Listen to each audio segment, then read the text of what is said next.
Post FM 106.3, 106.3. Mon coup de gueule de la semaine, c'est sur le système médical en France. En particulier sur cet anesthésiste, en fait, qui, alcoolique, il est venu bourré au travail et a mal fait son boulot et une personne a perdu sa vie. Ça se passe à Orthez, en France, et c'est dans ces jours-ci. La meuf, elle avait des problèmes d'alcool. Et elle n'a pas signalé et personne n'a détecté qu'elle mettait la vie des gens en danger. Et du coup, il y a une personne qui a perdu la vie parce que elle a surdosé. Elle a surdosé, je ne sais pas quel médicament elle a fait, et donc la personne a une mauvaise réaction à l'anesthésie et est décédée. Et après, on a découvert que quand elle a fait son intervention médicale, elle était sous effet de l'alcool. Et pour essayer de justifier son acte ou son délire, il dit qu'elle a eu des problèmes, de dépression et tout ça, peu importe.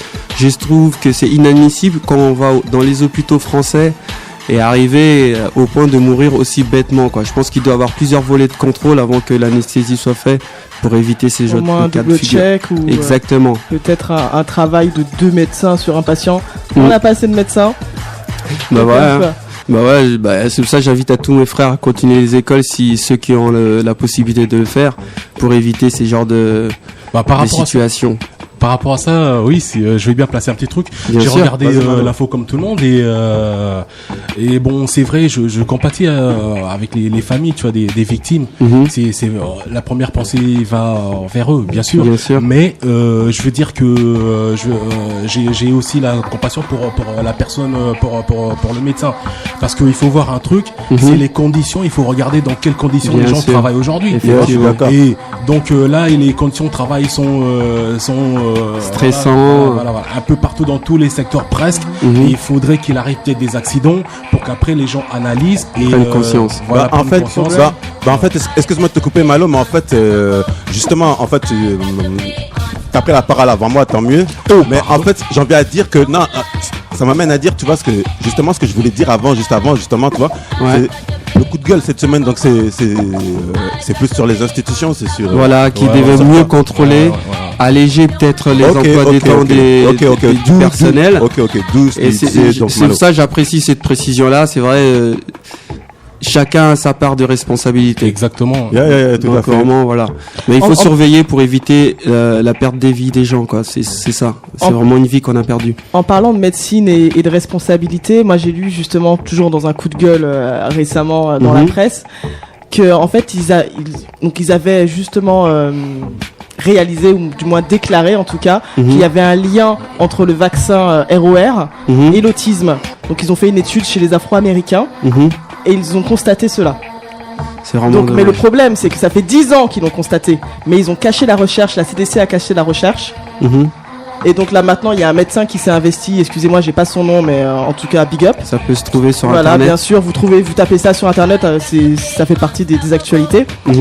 Et donc du coup il y a un médecin qui a découvert ça, qui a demandé, donc qui a porté devant la cour pour avoir justement ces analyses, ces recherches qu'il y avait eu 10 ans auparavant, parce que lui avait des doutes, et a démontré à 350% qu'il y a un lien entre le vaccin RER et rubéole, rougeole, au rayon là. Donc c'est vraiment réfléchi, ils ont fait ça pour faire mal, quoi. Et notamment ils ont vu chez les Noirs américains, les enfants, les garçons. Voilà, donc ça énerve d'entendre tout ça. Ouais, non, mais en tout cas, on nous refile des médocs, on nous oblige, c'est du business, et ça m'énerve. On va pas s'éterniser sur le coup de gueule, mais j'aimerais juste placer ça. Par rapport au coup de gueule que t'as dit, tu vois ce que je veux dire? Moi, pour donner un avis, tu vois, je pense que je rejoins un peu comme juste sur cette affaire-là précisément, pas sur autre chose, tu vois. Sur cette affaire-là précisément, je rejoins un peu Malo dans le sens où imagine que la personne, je pense pas que le docteur, le médecin, je connais pas l'histoire, mais comment, c'est la première fois que j'entends ça, tu vois, parce que moi je suis là, je calcule pas trop ça, tu vois ce que je veux dire. Il y a normal, j'ai pas de télé, c'est chaud. C'est pour ça qu'il y a la chronique, frère. Non mais voilà, merci. Mais le truc c'est que imagine la personne qui s'est trompé, qui a fait l'erreur que tu condamnes, d'être aussi bouleversé, je présume. Voilà. Je pense que c'est ce que je sais pas si c'est ce que Malo tu voulais dire. Non mais l'erreur reste humaine. Merci. Mais oui, bien sûr, mais faut pas oublier que la personne est venue dans un état alcoolisé à l'hôpital. Donc déjà à un moment t'as signé un papier, t'as dit je vais donner le meilleur de moi-même. Donc là t'as pas respecté. Là, donc elle se sent mal, ça c'est sûr. Elle est bouleversée, ça c'est sûr. Mais c'est normal. Là, on en parle parce qu'il y a un accident. Oui. Mais il n'y aurait pas eu l'accident, ce serait pas extrême, voilà. c'est sûr. Et dans d'autres secteurs, qui dit qu'il y a pas de gens qui viennent sniffer à la cocaïne à fond? Bien sûr qu'il y a des gens, mais bien sûr. C'est toujours ça. Et voilà. C'est pas ça que je veux dire. Moi, c'est vrai, bon, je suis d'accord avec toi, mais le truc, c'est que tu vas partout dans tous les médias depuis qu'il y a eu l'histoire, ils ont pas arrêté de condamner la personne. Et moi, je sais que les salariés, on les entend pas, on les écoute pas. Tu vois, quand ils parlent de leurs conditions de travail, de stress au travail, personne ne les écoute, tu vois. Il faudrait donc qu'il arrive des accidents, peut-être pour faire réfléchir les gens. Même si c'est dommage. Mais n'empêche, j'ai une pensée pour la femme, tu vois, qui voilà, c'est triste, quoi. Pour tous, tu vois, pour tout le monde dans cette affaire. Et pour moi, c'est qu'il y a, c'est pas, bon, ça sonne peut-être un peu péjoratif, mais il y a tous, quelque part, c'est tous des victimes. Ok, mais je vois que vraiment mon coup de gueule là aujourd'hui, ça vous a passionné, hein. Si j'arrête pas, vous en parlez jusqu'à demain. On enchaîne donc. Voilà, coup de gueule, coup de pouce. Allez, coup de pouce de la semaine. Ça va à une famille milliardaire, tu vois. En fait, dans les côtes italiennes, faut pas oublier quand même à tous nos frères naufragés, les immigrés clandestins qui se retrouvent dans des situations de galère. Oui. Et il y a une famille en fait privée qui ont décidé de mettre en place un bateau qui s'appelle le Phoenix. Et aujourd'hui, ils ont réussi à sauver carrément près de 2000 personnes naufragées, des enfants, des parents et tout ça. Et c'est leur propre initiative, il n'y a pas une état derrière. Donc franchement, big up à eux. C'est pas donné à tout le monde d'avoir ce volonté-là, d'investir 300 000 euros par mois pour payer les médecins, la prise en charge des immigrés et tout ça, et pas laisser vraiment les gens mourir pour rien. Ça c'est bien, et il faudrait qu'il y en ait tellement plus. Exactement.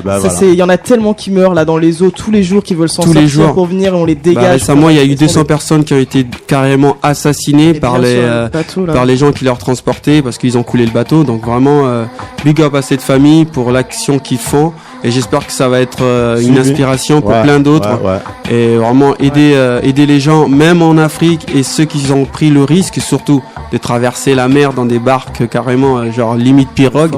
C'est vraiment parce qu'ils veulent vraiment quitter là où ils étaient, femmes, enfants et tout. Donc vraiment c'est des décisions difficiles. Ils payent souvent des prix très très chers, quoi. Exactement. Plus de 3500, ils économisent plus je sais pas combien d'années pour prendre ce radeau, quoi. Bien sûr. Et donc voilà, big up à cette famille. Bon frère, maintenant qu'on a arrêté les coups de gueule et les coups de pouce, et franchement merci de votre participation, merci lieutenant Malo d'avoir apporté ta vision. Et franchement c'est ce que nous on cherche exactement. Respect, franchement je vous en félicite, hein, c'est bien de parler un peu des choses concrètes qui c'est bien. Merci à toi. Surtout pour les jeunes s'ils nous écoutent, c'est très bien. Hey lieutenant Malo dans nos studios. I tell you. No, big up mes brethren, sin Molimo, big up Amiral, big up sin Alligator, Skia, Maya Boa, sin, ok, Screen Killer. L'émission s'appelle Riposte, ok. Tsunami dans la baraque, j'efface les tunes et les enseignements débiles. Mamie, tsunami dans la baraque, j'aurais fait un film, juste écoute mon lyrics again. Tsunami dans la baraque, j'efface les tunes et les enseignements débiles. Mamie, tsunami dans la baraque, j'aurais fait un film, écoute mon lyrics, ça fait. Il était une fois le jeune, il commence à jacter. Je me suis dit, tu parlerais même pas comme ça au pays. La matière est rentrée les soirs, je lui ai dit, madame, vos enfants sont mal polis, ils parlent au grand comme si... La mater me dit, tu sais les enfants d'ici regardent trop leurs idoles, regardent trop la TV. Ok, la TV c'est une bonne chose. Madame, vous sentez pas qu'il y a un peu d'indiscipline? Elle me dit, tu veux changer le monde ou qu'on te retire la garde si tu ne fais pas attention? Tu touches à l'enfant, le tribunal va se mêler. Devant le juge, tu vas t'expliquer pourquoi 20 ans devant ton fils a mangé d'une dolée. Vous l'avez donné ça, il a mal digéré. Et tout le tribunal crie, ouais, ils sont caps ton enfant, ils peuvent te l'enlever. De quoi je me mêle? Si tu savais, de leur donner des faux sentiments de responsabilité. Alors qu'on demande des moyens pour les éduquer. Ils veulent des moyens pour mieux les encadrer. Ils veulent des moyens pour se faire respecter. Bref, des moyens pour leur crédibilité. Bombo clad, boum. Tsunami dans la baraque, j'efface les tunes et les enseignements débiles. Mamie, tsunami dans la baraque, j'aurais fait un film, juste écoute mon lyrics. Again, tsunami dans la baraque, j'efface les tunes et les enseignements débiles. Mamie, tsunami dans la baraque. Riposte, écoutez le deuxième couplet, ça fait. À l'époque, c'était tout fait tous les samedis.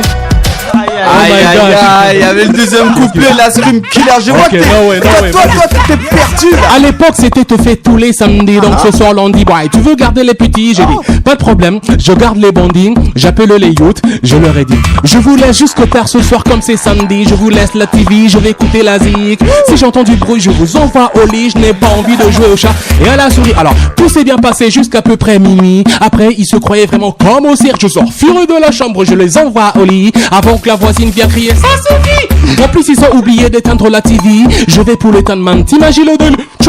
Des émissions de Dangman, c'est de la folie. On dirait tout est fait pour nous rendre plus débiles. Après on te parle de la violence juvénile. Les cocons rentrent en scène, investissent la ville. Si les filles qui dégainent, tu sais comment ça finit. C'est la France blanc, black et beurre réunie. La force elle est comme si tu l'aimes ou tu la quittes. Un connard l'a dit, je viens intelligently. L'État nous mutile, mon combat est plus utile. Arrêtez de dire nous sommes des paresseux. Personne n'est heureux, même pas les victorieux. Et c'est parti pour les batailles, les mêmes enjeux. Regarde à l'Assemblée, je vois rien n'est sérieux. Heureusement il y a le sport pour nous rendre heureux. Plus pas sur les urnes, écoutez malheureux. Mon message dans les quartiers, dans toutes les banlieues. Allons voter même si c'est pour le feu. Tsunami dans la baraque. Oh my gosh, riposte. Aïe aïe aïe. Oh my youth, admiral, big up, Simbo. Yes. Mon limo, alligator, boa. Tokolonga munguna kokwaya. Oh, mabele ya Congo, mabele ya Kimbangu. Oh, clandestino, zonga na Rwanda. Oh, mabele ya Congo, mabele ya Kimbangu. Yemeno. Bana ya Congo tolonga napo ngimbo kezali kokende totele mamaka si mopaya lingia botola yo mabele na yo abomi pe atingami na mabele nanko zala na pongya nko ibendele koya te Congo kokoya te toloba ki libération sans condition gouvernement ya kanambe to ebiyango te bakor basinya etalibiso te motoko sikola yo pemboka salite makila ekotanga ndeko shwa ezali te révolution makile la banana bapinga na biso boya na résistance. Bana ya Congo, tozala na constance. Kebana monguna, zala na prudence. Omonindo kibele, la plus à bas distance. Wolan, tokolonga monguna kokweya. Oh, mabele ya Congo, mabele ya Kimbangu. Oh, clandestino, zonga na Rwanda. Oh, mabele ya Congo, mabele ya Lumumba. Oh, chano. Nous sautons comme on a été à Bisso. Souviens-toi Bolingweza la Katina Bisso. Souviens-toi en flamme, y'a patriotisme et Oumela. Souviens-toi combien Oyo Baku Fitinate. Bandana Léopold II, Tina Kagame. Souviens-toi Makasina Bisso et Zalina Unité. Oui Makasina Bisso, la complémentarité. Banana Africa Tolongo, l'amitié Mamabe. Souviens-toi Makasina Bisso, la spiritualité. Révélation Eye, Banavuluzi Baye. Baglis d'Ostomei et Koko Yakanate. Tokoloba Ingeta, l'Afrique libérée. Wolan, Tokolonga Monguna kokweya. Oh, mabele ya Congo, mabele ya Kimbangu. Oh, clandestino, zonga na Rwanda. Oh, mabele ya Congo, mabele ya Lumumba. Yemeno. Alors suis-moi si tu aimes les DJ engagés. Madame Anatéja milite, ne se fatigue jamais. Madame Anatéja vient DJ, des paroles pour méditer. Je parle de la RDC où les médias étaient mal là où je mets l'épée. Babylone est posé, ils disent que l'Afrique est à eux, le Congo est à eux. Comme le monde leur appartient, ils font des guerres, ils font ce qu'ils veulent. On vient les dénoncer, il y aura des dommages obligés. Madame Anatéja n'est pas venue jouer du djembé. Madame Anatéja ghetto you de la combativité. Je vois la gravité et la passivité. Encore ils comprennent que l'agressivité. Voilà, Tokolongamo. Ok, riposte. Aïe aïe aïe. Avancez. Riposter dans la partie. C'est un docteur. Papa riposte, c'est un docteur musical. On soit les gens à base de route and culture. Où nous allons, nous sommes des reggae ambassadeurs. Yeah, non, mais c'est un docteur musical. Alligator, c'est un docteur musical.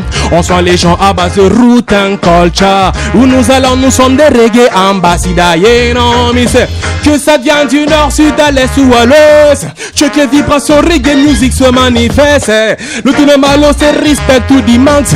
Le maître de cérémonie qui vous met relax car dans nos soirées on a poussé les kilowatts. Donne-moi de la qualité, donne-moi du son qui claque. Le meilleur public n'est-ce pas les gens qui s'éclatent. Et puis la thérapie commence de Mr. Watabam Bam. C'est un docteur musical. Stream Killer, c'est un docteur musical. On soit les gens à base de route and culture. Où nous allons à base de reggae ambassadeur. Et non mais c'est un docteur musical.